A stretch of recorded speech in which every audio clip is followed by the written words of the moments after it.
Hey, 28 millimeter RPG. Rick here. I sound a little rough. I've been sick. I've been a sick man.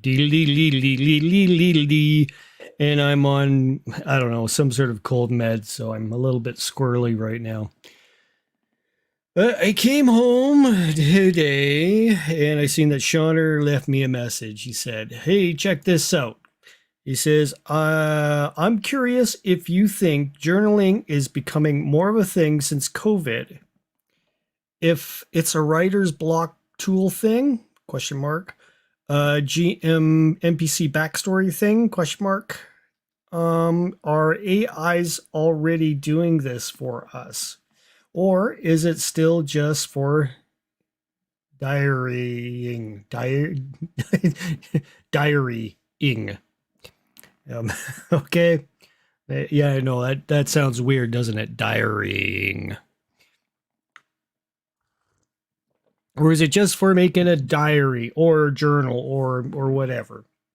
I'm gonna go into a little bit of some hyperspace here because I still feel a little bit rough. So, but we're gonna check out this video here by let's see, it is by Felbrigg's videos.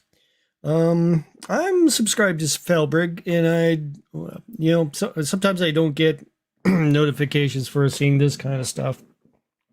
But yeah, I've been sick, so I haven't been around lately.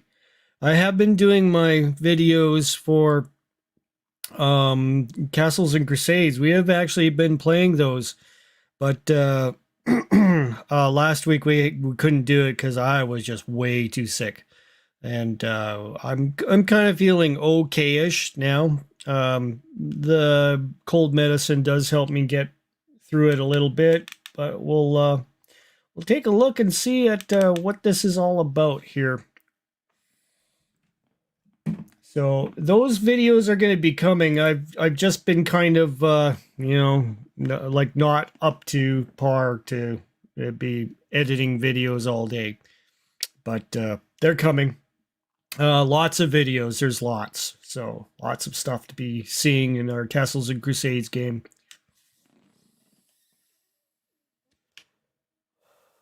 There we go. All right, that's enough for that. When you've had a long day at work and you just get off, you want to pour yourself a drink. Well, I figure this is much better than just having a drink. It's legal up here, so. And in case you're wondering, it is sativa. Tribal sativa. Good stuff. And there's two different types of cannabis you can smoke. One is called indica. That gives me a migraine. It just turns your brain off.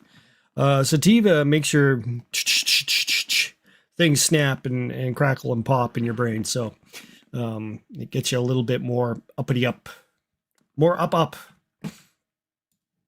So let's see what this video is all about. So what Shauner was mentioning is stuff about AI. This is Opera. And if you are interested at all, Aria here on the side here is an AI, but it's a pop-up that you aren't seeing right now. But if you click this little icon over here that says A, when that pops up, there's like a pop-up, and it'll give you some AI that you can use. You can ask it questions or you can pose things to it. And that's how I get along with AI. I just put in prompts and figure it out that way. Okay, so we're looking at entity, and I did believe I did mention this to Shauner before, and I haven't looked at it yet. Did I get the I'm thinking whether or not I did purchase this PDF. I might have. I'm not 100% sure. I'd have to double check that. But anyways, we'll take a look at it. Let's see what Felbrigg says here. Let's put her back to the beginning here, if I can. Okay.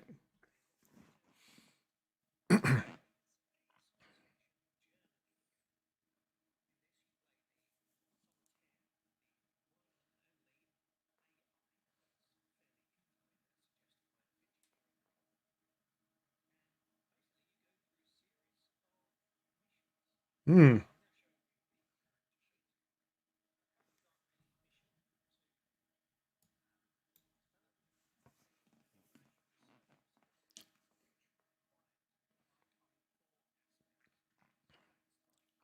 Interesting. So this is pretty interesting. I guess it gives you like a set, you need to do four things in order to achieve your goal, and which is neat. Um, you know, do a lot of solo RPGs do that for you? Some of them, at least the ones that I've looked at, give you basically a roll up table that you go through, and you try to figure out what the mission's going to be. Basically, you get a patron that will set you up basically with the job. So then you get the idea of what the job is, and then you go do it. So, or you can negotiate a price for it, and then you go do it. So, um, we'll find out what this is all about with Entity, and check it out. But at the same time, I got to keep in mind of Shauner's questions here, which are, once we go over them again, he was curious to think if journaling is becoming more of a thing since COVID, or if it's a writer's block tool thing, or GM's NPC backstory thing, or are AIs already doing this for us? So, um, so keeping that in mind as we watch this.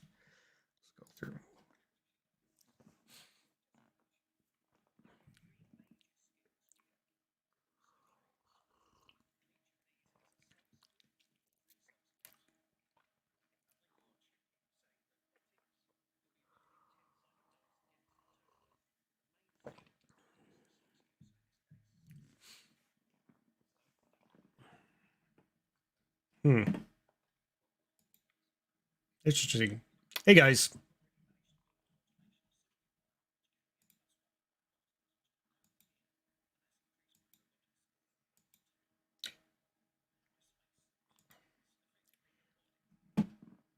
hold up here. So you're not hearing anything from me at all? Still no audio?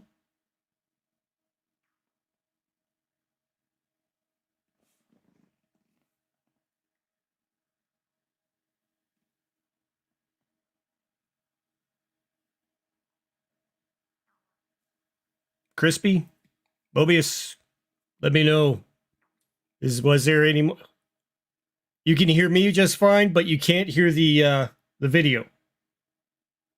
Okay, okay.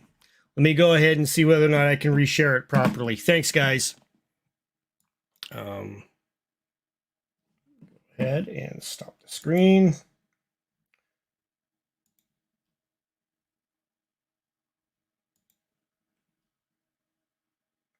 Let's see if I do it through the tab here. There's two ways of doing it, through tab or through this must be the way to do it here. Let's go back. Once again, Entity. We'll go through this and see what's happening. Hey RPG Grandma. See you guys. Thanks. Thanks. Yeah. And yeah, we're just checking out RPG Grandma. We're checking out the Entity solo RPG. And what Sean asked me of the questions here, just to let you know, he was curious if I thought journaling was becoming more of a thing since COVID, if it's a writer's block tool thing, or it's a GM's NPC backstory thing, and are AIs already doing this for us, with a question mark, or is it just for a diary? So, I don't know. Well, whenever I've done solo RPGs, like it was just to kind of learn the system.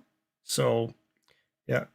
Oh, thanks, RPG Grandma. Thanks for the hellos. That's cool. But yeah, for me, it's all about learning the system really, and I was going to do a Zoser solo RPG, and that's still kind of in the mix. But the problem is trying to put it into a format that you guys can watch and listen and not be bored to tears. That would be the thing. It's just one guy. It might be more interesting having me playing with somebody else or something like that. It might work. I don't know, but yeah, true. RPG grandma. She's putting in some comments in the comment gallery here, and yeah, online journaling. And yeah, that's roughly what I do if I'm, sometimes I don't want to go ahead and show something to the kids or the wife unless I've already got the rules kind of down in my head, and or my friends, and and that's what happens. Anyways, I have a cold, so that's why I sound really rough and everything. So let's go through this video. Right, today I'm going to play a little bit of Entity, which is a science fiction journaling game. In this, you play the Solitaire, the one and only AI that's fairly humanoid, as suggested by the picture here on the cover. And basically, you go through a series of missions. So I'm now showing you the character sheet. I've currently got a mission to develop a gravitational manipulation research facility, which requires that I find 4 aspects. So that's my goal, if you like. So I just want to put this out here. Okay, so as you're seeing my my screen now, you're not able to see that aria on the side, which is the AI. It actually has a pop-up when you can see my cursor reach the end of the underneath the YouTube symbol there. You can see it's just over here hitting the aria button, and aria is an AI that you find in Opera. How you would use an AI to kind of prompt things, you'd have to give it kind of a format that it needs to follow. So you need to tell it that, for example, you would have to tell the AI that you would like a selection of 4 items that would need to be found hypothetically in a science fiction role-playing game. If I was a scientist looking to see if I could develop a gravity manipulation research, develop a gravity manipulation research facility. It's blurry on here. I can barely read it. And pose that and say, once again, that you need 4 aspects, 4 things to find, and list those for me, please. And then the AI will go ahead and try to figure out what you're trying to say, or it might go blah, and not give you anything. It'll say try again. But the more that you explain yourself that this is a hypothetical game or a synopsis on something or something like that, then it can understand that, okay, this isn't real life. This is you coming up with something. And AI can do that. It can give you some pretty cool prompts for a game, as long as you direct it in exactly how you want the prompts to come out. So sometimes you would have to go ahead and give an example. So you would go ahead and say, these are the aspects needed to develop a gravity manipulation research facility. 1 would be blah, blah, blah. 2, blah, blah, blah. 3, blah, blah, blah. 4, blah, blah, blah. And then underneath that, you would say, using the example above, which is what you had just written out in your format, give me another quest to do under science fiction, similar to, finding some sort of scientific device or whatever. And then expound on that of 4 possible things that I would need to find in order to create this item. And it will actually go ahead and list some hypothetical things out for you if you want it. Or You can ask it to make up stuff, and that's totally cool too. It will do that. But once again, make an example and then it will follow precisely how your example is. And that's the best way to get what you want out of your AI. So, and in this case, the AI is actually rolling dice and coming up with stuff that is in the entity book here. So let's carry on through here after that long explanation. So let's go quickly over the character sheet. I've given myself a name or a designation. We've got 3 major skills here with an associated score. Hey, Max. And each of these has a sub-skill or 3 sub-skills. And when you're checking, say, robotics, you'll be rolling 10-sided dice against the total of the main skill plus the sub-skill. So in this case, 7. So that would be my target number, as it were. Got quite a few of those. In a previous game, I've already managed to build an automation assembly plant, which gave me a +1 in robotics, which I've noted here, and that's increased my robotics score from 1 to 2. My spacesuit is effectively your body. It's got 18 slots in it. I've filled up 4 of my slots with very... So the nice thing about AI is you're not restricted by just the list of things that it may have here in the entity book. The cool thing is AI will come up with its own kind of things, and it does some pretty interesting stuff. But once again, you have to make it follow a certain kind of manuscript or an example in order to make that work. Probably won't do that in this video. I'm going to try to make this as quick as possible. But I'm just going to watch this video here.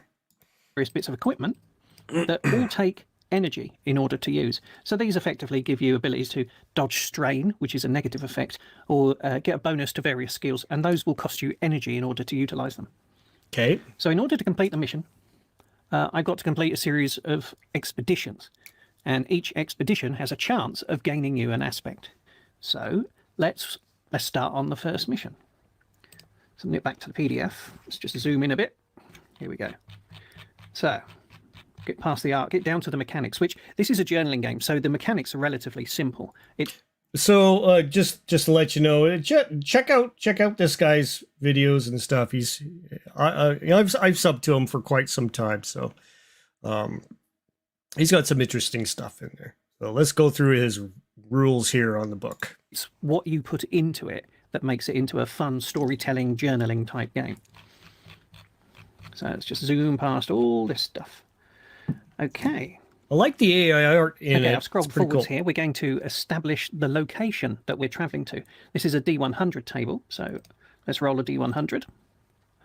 We score 80. So let's look down for 80 and see where this mission is going to take us. We're going to the Ashen Dunes, a desert of grey ash dunes, the remnants of countless eruptions from a chain of nearby active volcanoes. So the Ashen Dunes.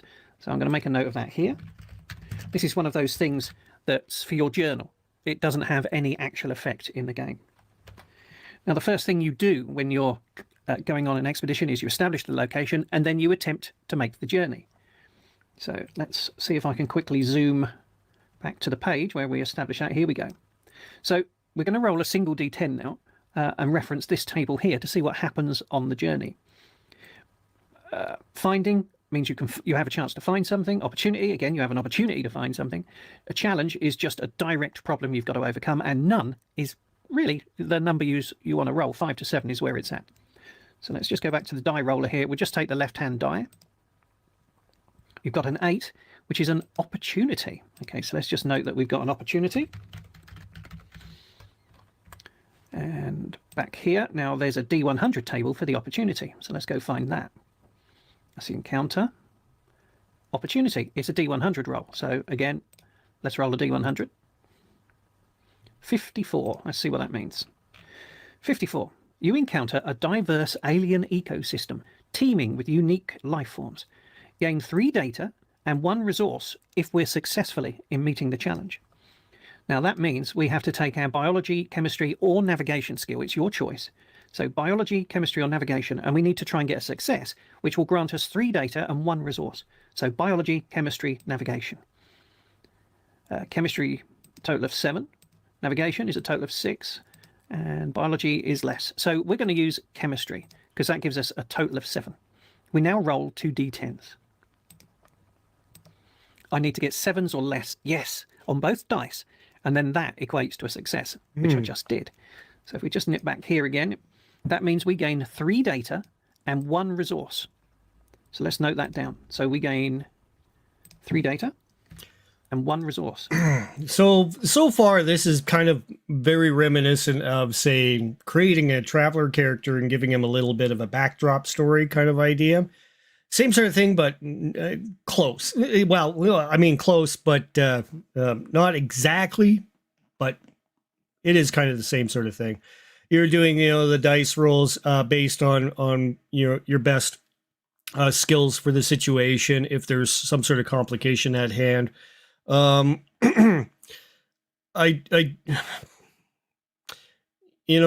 far as rolling the dice, I would rather have the AI do all this, come up with some sort of weird situation or something.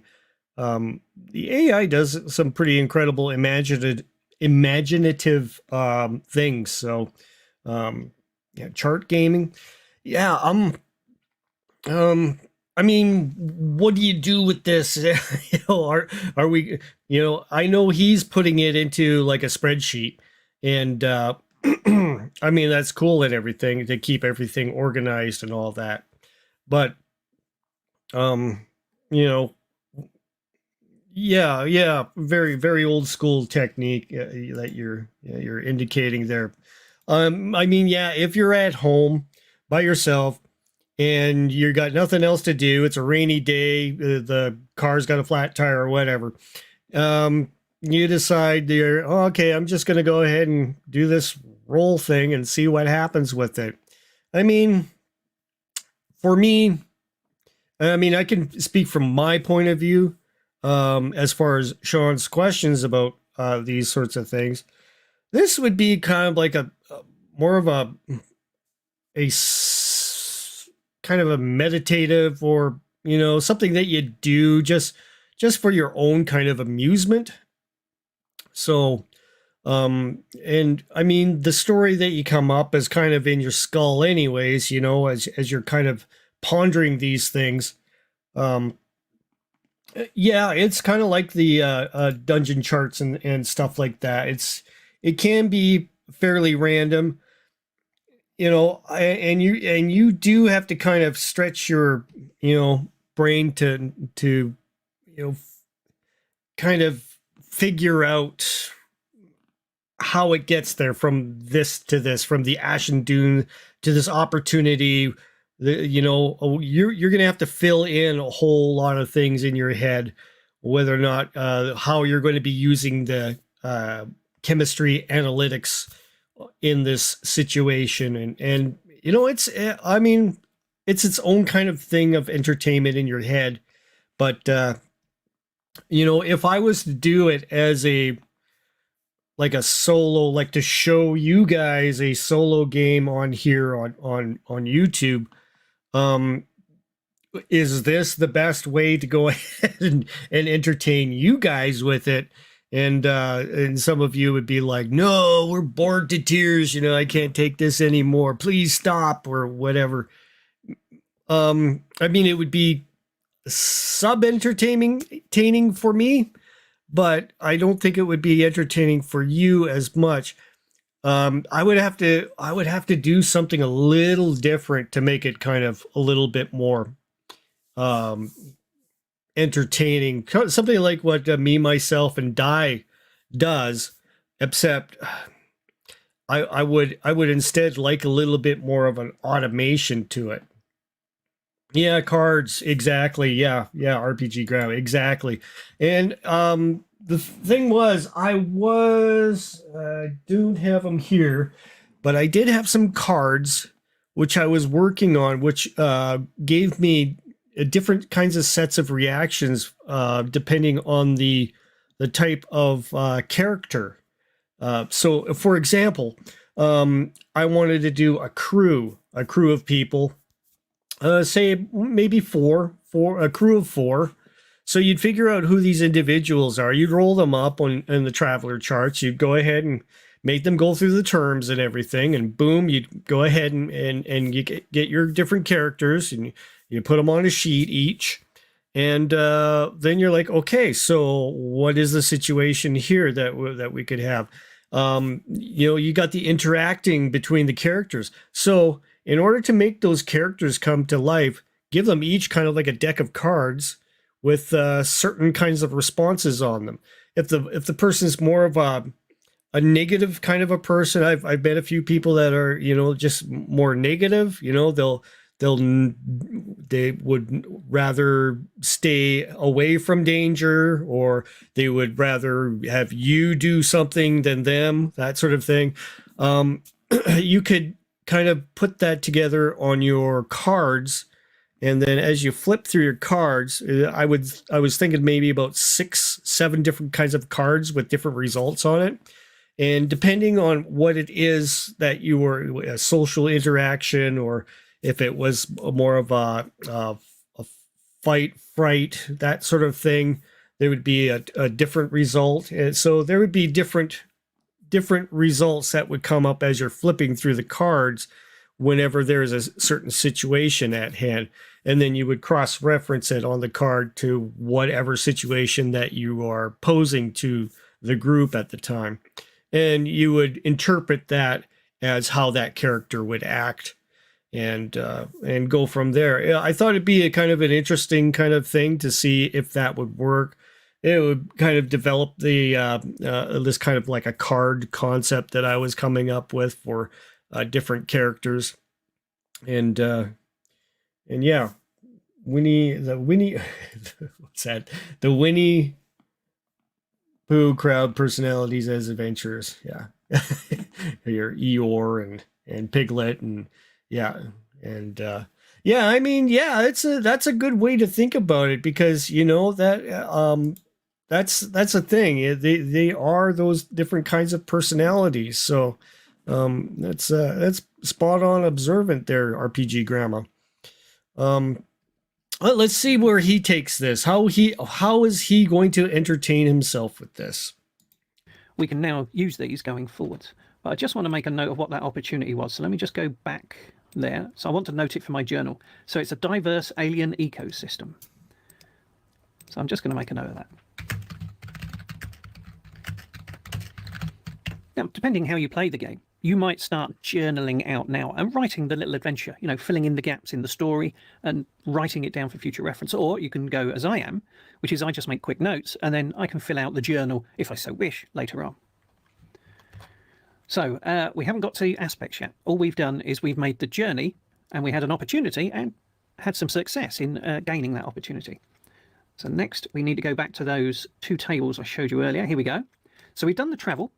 Now we're going to roll for the location encounter. It's here you can determine whether you've got a chance to get one of those 4 aspects that we need to collect. You'll see aspect is only mentioned on a 10+ on this table.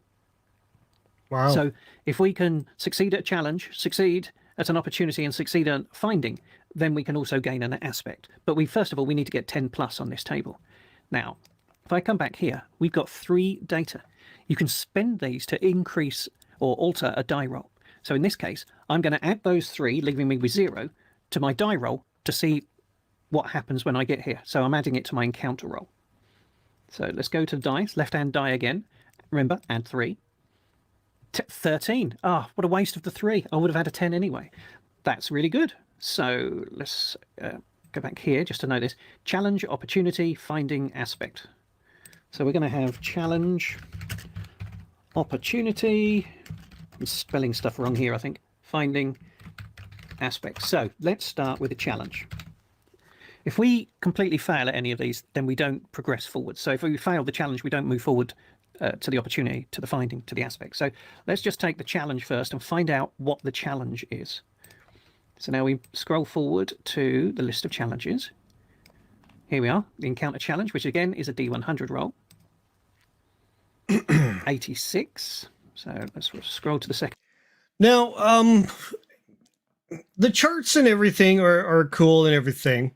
However, you could also take these charts, you could run them through. There's a couple of of programs out there. I know MBOS.com has a Ed Dana. He's the programmer. I don't know if he's still doing more programming or anything like that, but he's the guy who did a number of RPG utilities. I do highly recommend going to check it out. If you were to look up his Inspiration Pad Pro, that you can go ahead and you can enter in all of these different pieces in his charts, and you can also add in the D100 roll in there as a possibility, and it will generate everything for you, so it makes it a little bit more of a cleaner experience instead of having to go up and down through charts. You could have it just where you just press one button and it churns out the whole thing for you and lays it out, what you need to do to succeed in this, and make it a little bit more easier, streamlined, faster. Don't know if that would help you in journaling this out or what, but I mean, for me, it would have to be some form of entertainment or learning the system that for instance, Traveler. If you want to learn Traveler, a solo run through would be a really cool way to understand how things work.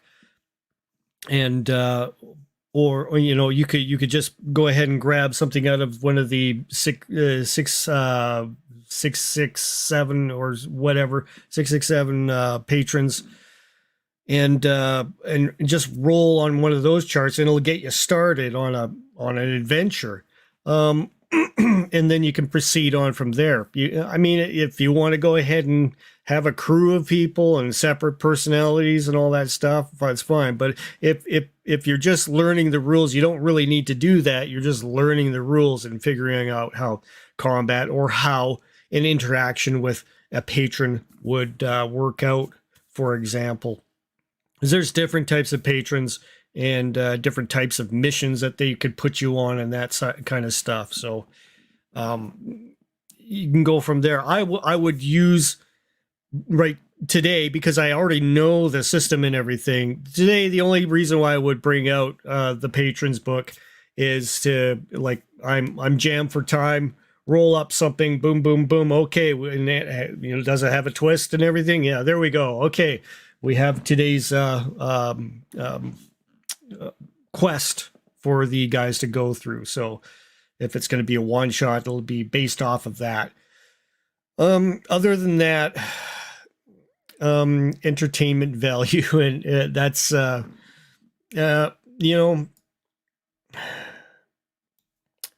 if I was to go ahead and do this as something that you would watch on video on my channel, I would have to have something entertaining. I would have to do a bunch of editing in it. I would have to put in like a map or something that you can kind of, see kind of how things are progressing in the game. Because I know a lot of people don't actually kind of look. They kind of scroll along at the bottom here, and they see that little pop up showing you the on the shuttle here on what's happening. So sometimes having a visual guide showing, oh, there's some movement going on here. Oh, the characters are moving here now. It'll give you some sort of visual cues to say, oh, this is where I should start the video, because it's going to start with the rolling of the dice, and such is going to happen. So that's what I would do. Because I would want it to be rather entertaining for the people watching, instead of, watching something like this. Do you you guys can speak up. Do you feel that this is something that would appeal to you to watch all the way through? Maybe a particular type of person that would, like staring at schematics and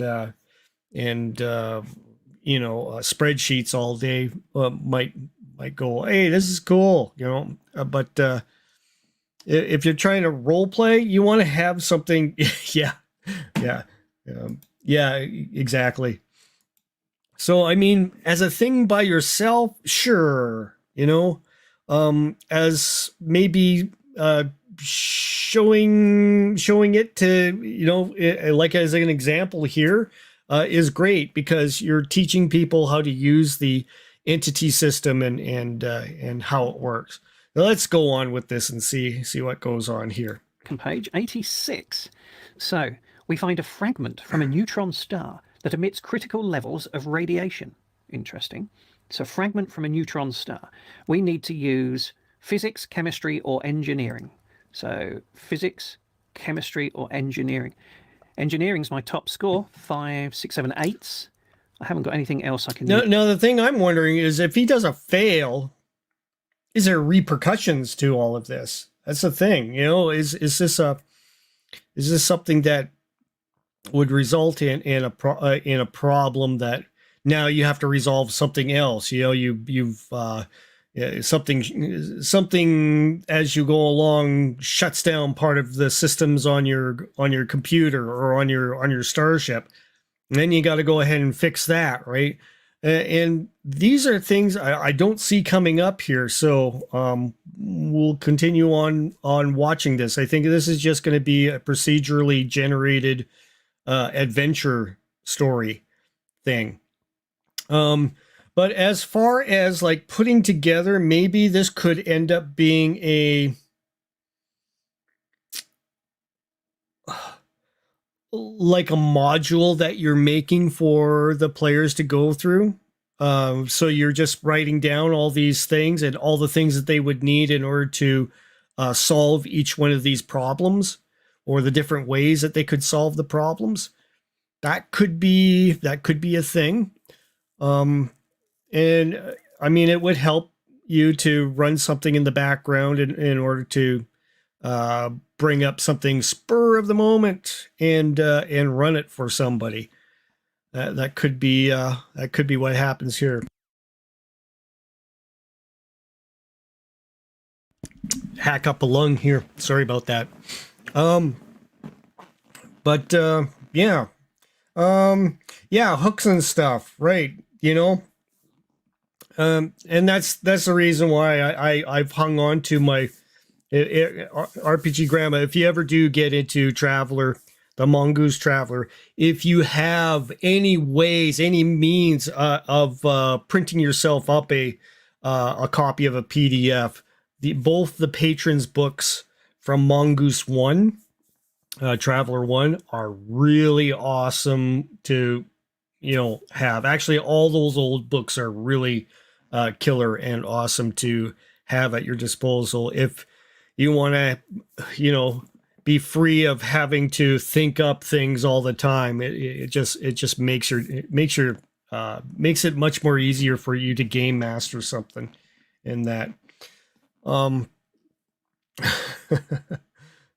Yeah, the Ashen Dunes do sound like a cool place. I mean, you're gonna have to add a lot of things, in your thinking in order to think about what this place would be like.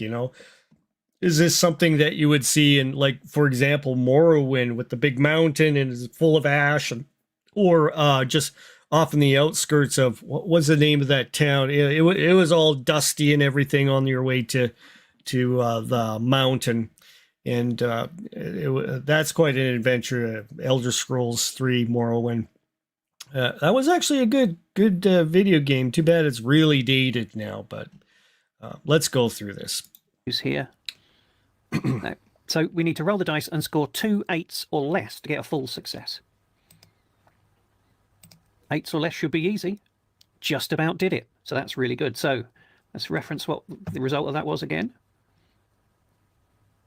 And I've lost where I was. Excuse me a second.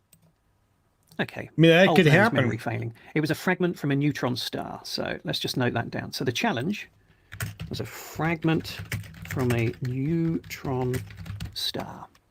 Okay, so now opportunity. Right, let's see. Don't know why it's copying that in. I didn't want that. Let's see what we get for an opportunity. Now, we were looking at the challenge table. We've now got a D100, opportunity table. So let's again roll the dice to find out what opportunity we've got. 84, second page again. 84, you encounter a dormant construction droids. Oh, reactivating one could yield 3 resources on a success, robotics or engineering. So this is dormant construction droids. Let's note that before I forget, because I'm terrible like that. Dormant construction droids. See, so this is the thing I'm wondering is does it have anything in here for if he fails it? Does the dormant construction droid come to life and start tearing his crew limb from limb or whatever? It's could be a possibility, right? Or something. Yeah, Old Traveler is awesome. It's a lot of the original stuff is very. It does have charts and stuff and random things that you can roll up, but the peak of Traveler is in Mongoose 1, and each one of those books is exceptional. You'd be amazed at what those books had. It's nothing compared to what the second edition is, but yeah. Hey, Big Bad. Yeah, well, I'm just doing a thing.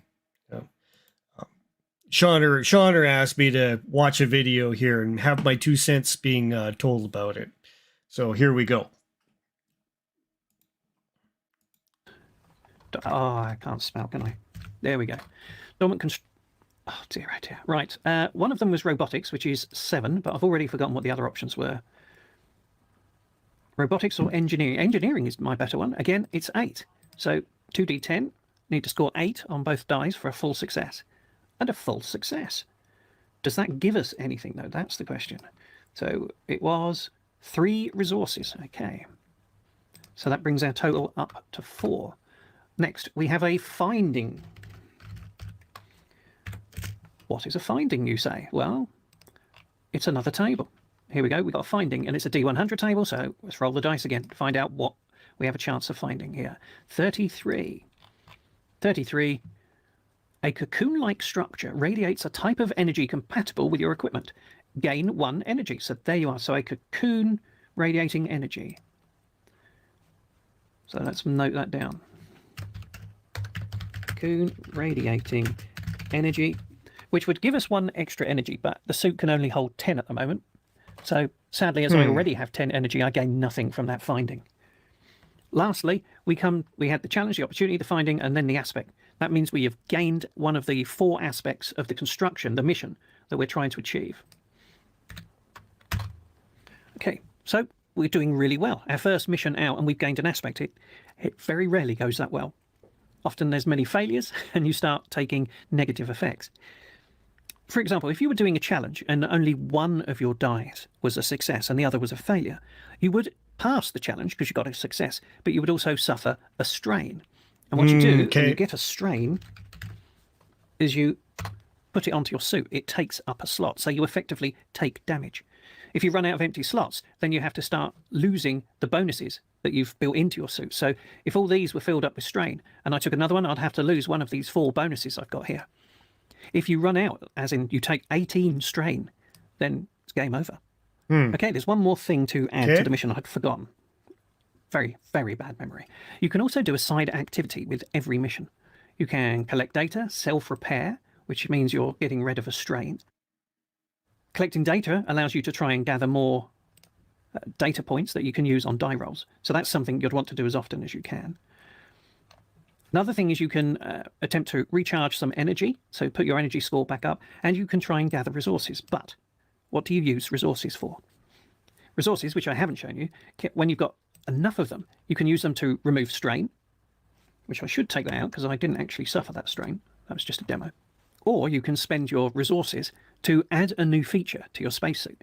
Now, obviously, it's really helpful to get things like this, +1 on your robotics score if you're willing to spend energy. Same for physics in this case. Or if I was to take a strain, I could spend energy to dodge that strain. So these are all really useful features when playing the game, so you don't really want to lose them from taking too much strain. Yeah, you're making me hungry there in the chat. So that sounds good.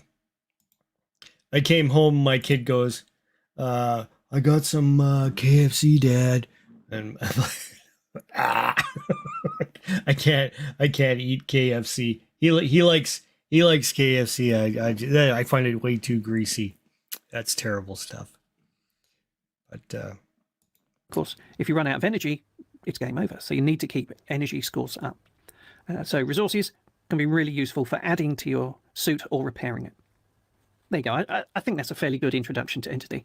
You do as many expeditions as it takes to get the aspects, and then you've effectively won, and then you'll build a new structure, which gives you a permanent boost in one way or another. Okay. So the way I see that is we put a cancel on here. And let's go ahead and exit out for me here. So let's get back to his questions here. As far as this thing is, it is, I mean, sure, you could use it as a writer's block kind of tool. It's something to, start a story with. The strain idea behind it doesn't really appeal to me 100%, but I see what it's used for, in order to kind of induce this game theme in your head of being able to succeed or you're failing. But I mean, I would probably rather just use the solo RPG in the Zozer solo hostile RPG and use that and run myself a game of that. But once again, it would have to be something that I would have to take and edit and add maps and cool pictures and stuff like that, so that you're not suffering through this going, when will it end? Because I don't want that. And yeah, a writer's block tool, sure. A GM's background kind of thing, perfect. It would work really good with that. It gives you a lot of little things to key in on, what kind of skills you would need in order to succeed in something, and you can find the Traveler equivalents of that sort of thing very easily. And but if I wanted a lot more freedom in what I want to put together in a background of something, I would go to the AI, because once again, the AI is going to come up with things that has probably never been heard of in like the Entity book. Like, I mean, you're limited by 100 or whatever. Maybe it's about 25 different things in each D100 roll, and it kind of limits you in what the things are that could possibly come up.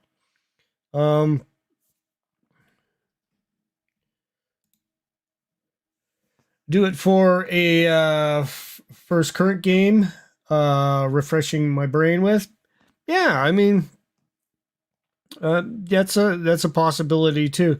Yeah, and that's another thing, just to play around with something, make a scenario so you can run a character through, so you can see how combat works, how damage works, and get that kind of flow through your head, and you're going, okay, this is how this is going to work. You can write little notes down to keep everything intact. You might want to use the hit location roll or something, and that thing you write down.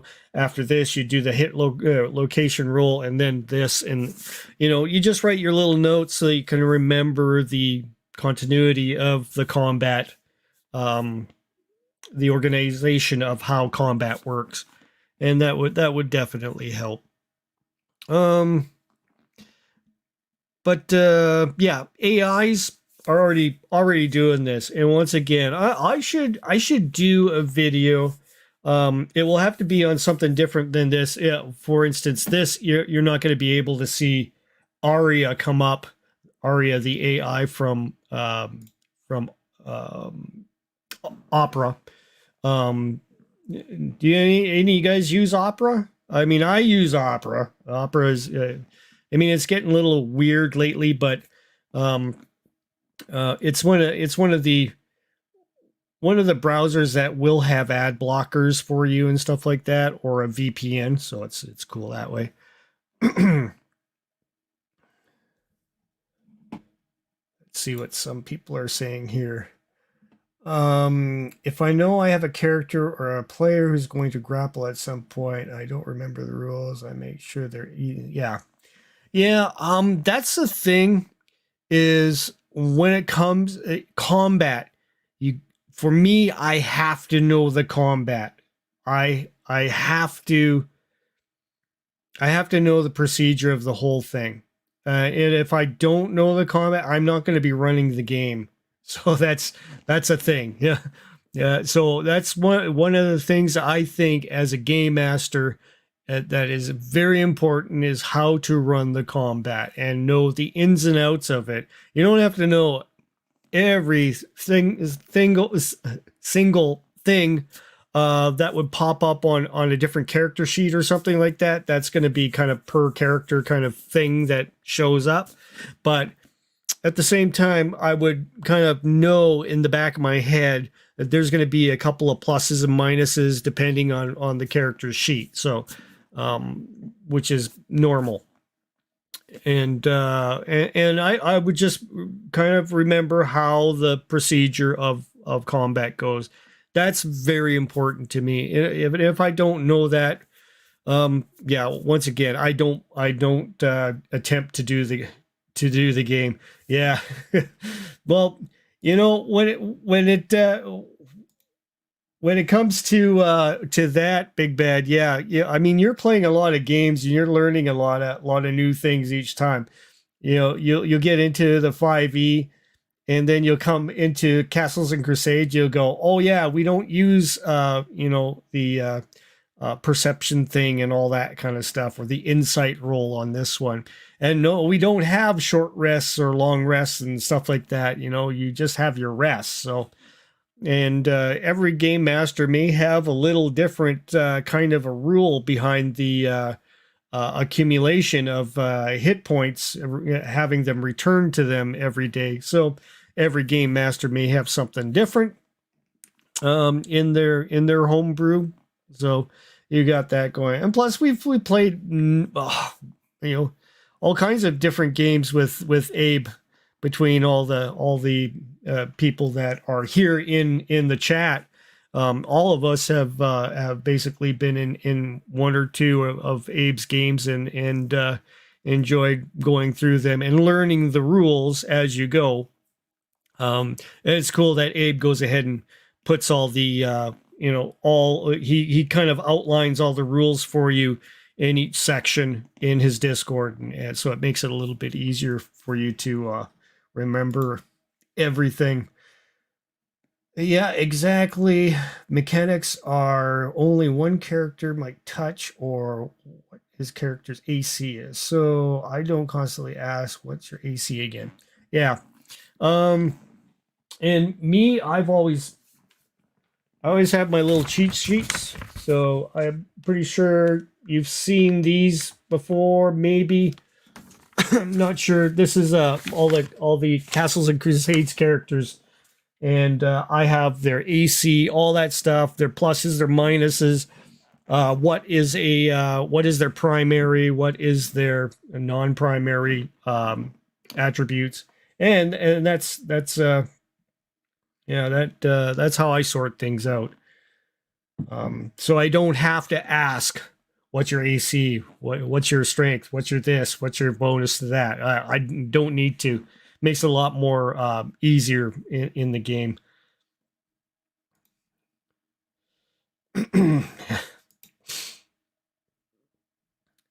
um, yeah. Now RPG Grandma was, I believe it was is that the first edition of Metamorphosis Alpha?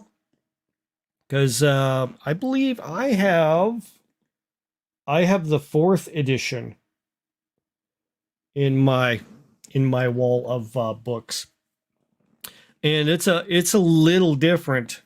So,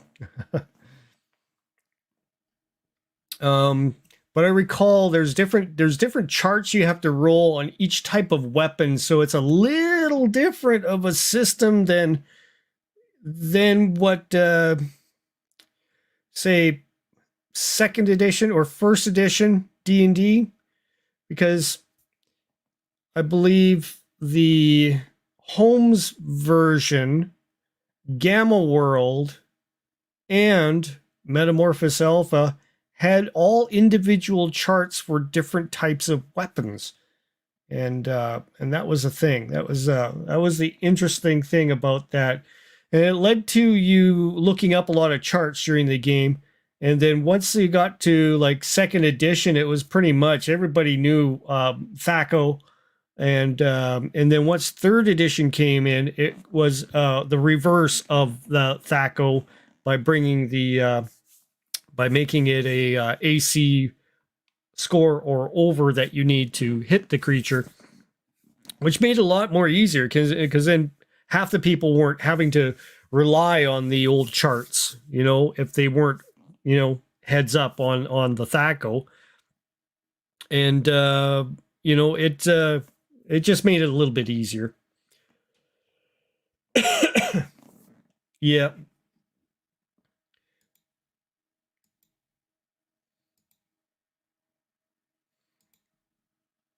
Yeah, different weapon classes. So that was a thing. Once they got away from that, the game flowed a lot more easier. I think that's how I felt, anyways.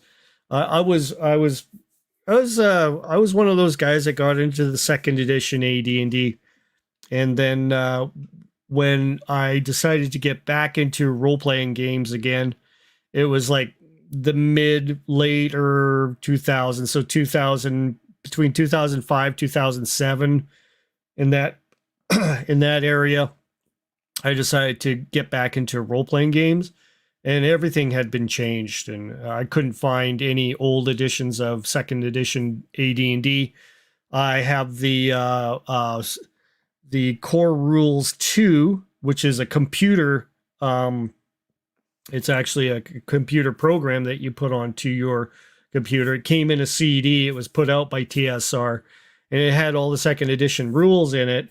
It also allowed you to automatically roll characters randomly. It also allowed you to create your characters. It would you could put your character and have it on a PDF. It would make a nice PDF for you and everything. And you could also use the mapping utility on it.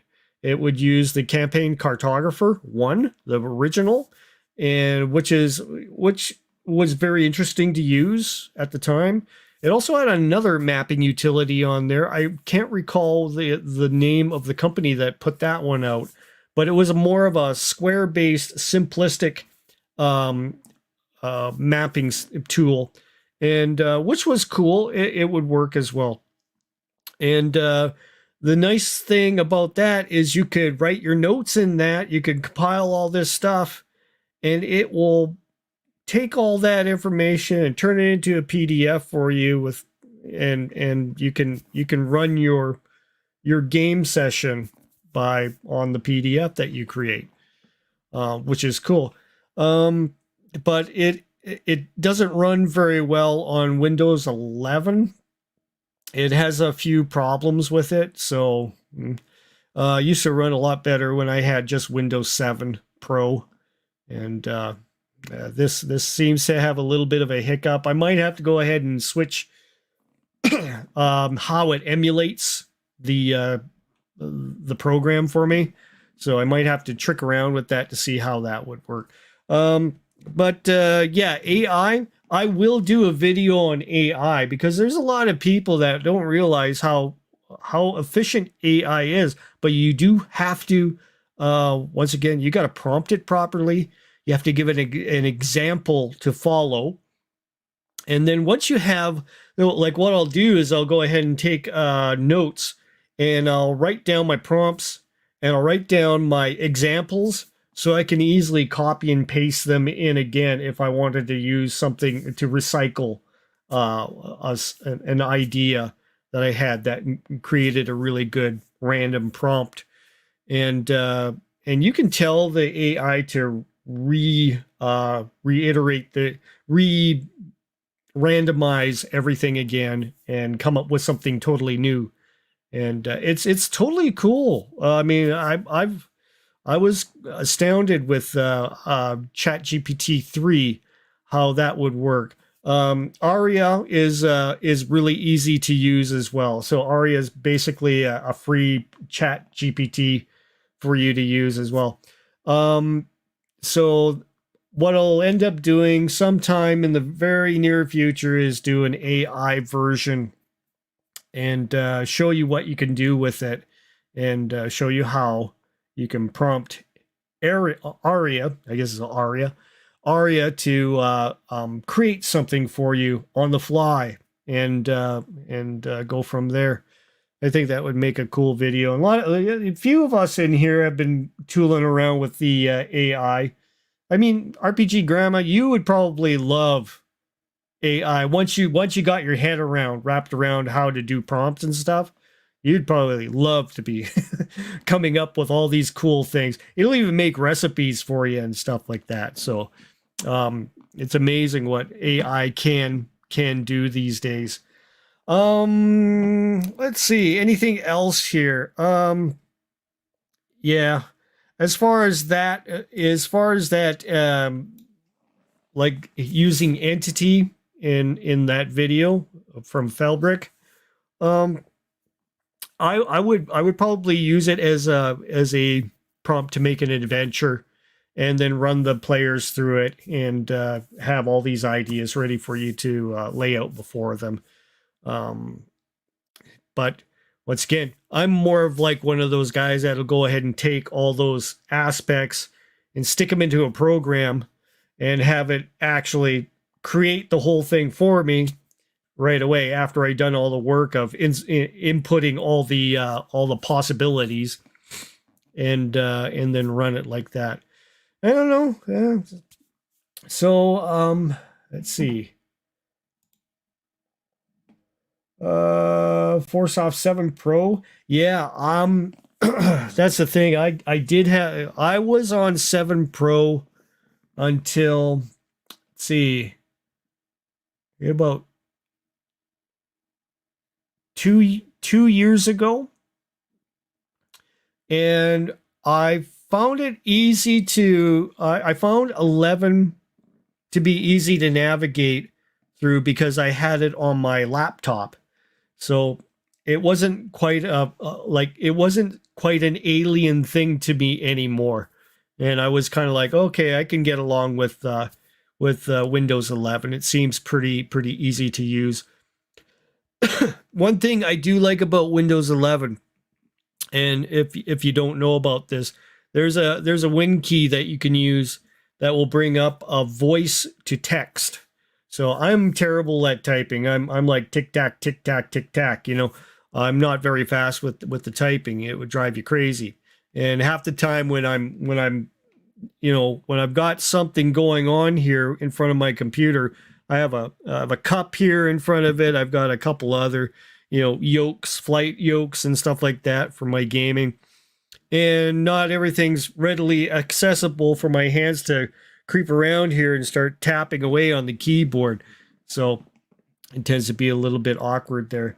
11, as far as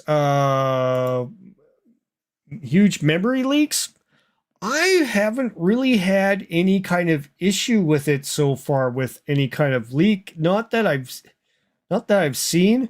I did cut back a lot of the fluff that was that pops up. Like when you install Windows 11, you might want to take some of those options out of the out of the install, because you'll find that your little on the task on the corner, you'll find all your current programs running will start filling up quite a bit with all kinds of different utilities and stuff. and you want to have as clean of a install as possible.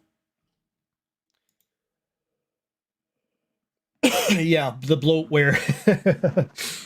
Yeah, for sure. So, it is a cool operating system. It's fine as far as I'm concerned. It runs older programs not too badly. I would get the pro version personally, so that you have all the options there at your disposal. It does come with a trial of the Windows, the Microsoft Office and stuff like that. You might be interested in using Note, Microsoft Note. It's a pretty good little bit of a utility software. They've changed it over the years. Like, I do like the older version of Note. So I've discontinued using Note myself.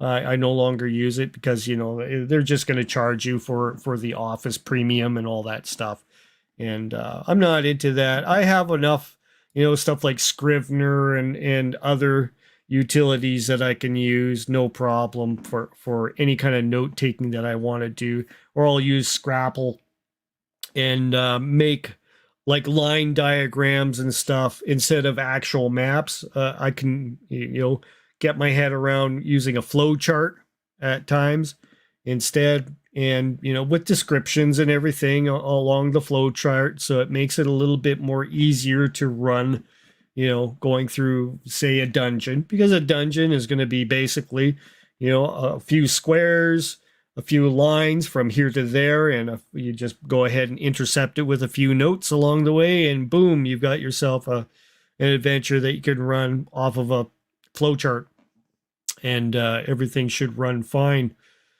But yeah, so I will plan that out. I will do an AI video, possibly. Let's see.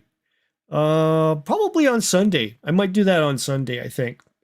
Since that's going to be my next, it's my short day for work. And then when I get off work, it'll be like 6 o'clock my time. And it'll give people enough time to kind of watch it as they're going from watching maybe inappropriate characters or something, or whatever's playing on. There isn't much being played on Sunday night. So it's a good one for that.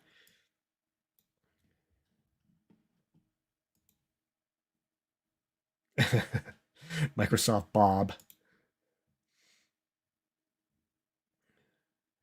Yeah, yeah. Notes, or yeah, if you ever pick up Scrapple's neat. It's from the same company that does Scrivener. Something in lattes or something. I can't remember. Literature and lattes. Yeah. Yeah. Yeah, some of the old there. I had some good old software from NBOS as well, which was really good for writing notes and putting together maps. It's called Screen Monkey, actually, and yeah, check out NBOS. It's N as in neutron star, B as in beta, O as in omega, B as in beta. So NBOS. Oh, yeah, sorry. N as in neutron star, B as in beta, O as in omega, and S as in snake. And it's a, yeah, correct. .com. Yeah, I worked a little bit with Ed when he was putting together Astrosynthesis, and Astrosynthesis was it's a star charting program. You can totally make a random star sector, or you can plot little points and make each individual place a star or a cluster of stars, and you can randomize everything inside each of those little clusters. And the star chart turns around in a big array, and you can go into each system. You can see all the planets spinning around in real time, or you can advance time, so you can go in further along in years or backwards in years. It's a totally cool program, and it will have a globe showing you the planet, all the land masses and everything, and it's all procedurally generated and stuff. It's pretty cool. So you do have to pay for Astrosynthesis. Inspiration Pad is very cool if you can learn the simple little programming prompts in it, and you can go ahead and put together your own roll charts and stuff. It's astounding what you can do with it if you put your mind to it. It's a little bit of finagling in order to. You'll have to read a little bit to find out all the way that you have to write things out in order to make the charts function properly. But it's pretty cool. But that's where I'm going to leave it for tonight. I'm still sick, and my throat is dry, and I'm almost out of hot chocolate, so which makes me sad. And I don't want to be sad and ruining such a good show with such awesome people in my chat. So I'm going to bid you guys a farewell. I thank you guys for popping in and checking this out. Like I said, this was just a video response to, not to Sean, it is to Sean, because he was asking me about this. But I think I pretty much answered it. Whether or not it's a product that came up from COVID, no. I've done solo stuff way like back in the 80s. I used to do some solo-y kind of stuff too. I used to make my own charts and things for maps and stuff and do that kind of stuff.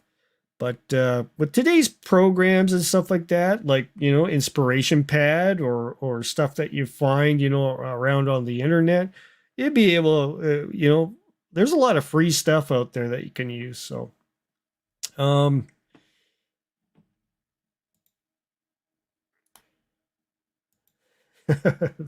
thanks for the distraction. Well, if you can call it that. Anyways, thank you guys for popping in for that, and I appreciate it. You guys have a good night, and I'll leave you with the traditional rock and roll background. Yeah, I'll actually play it for a bit for you, so you'll enjoy some music that I did a long time ago. Here you go. Hey, since you made it this far to the video at the end, you may as well hit that subscribe button. Because it's free. Honest, it's free. Just go ahead and hit it. I'm learning stuff. You are learning stuff. We all learn together. Subscribe. Just do it. I'm not the one who will help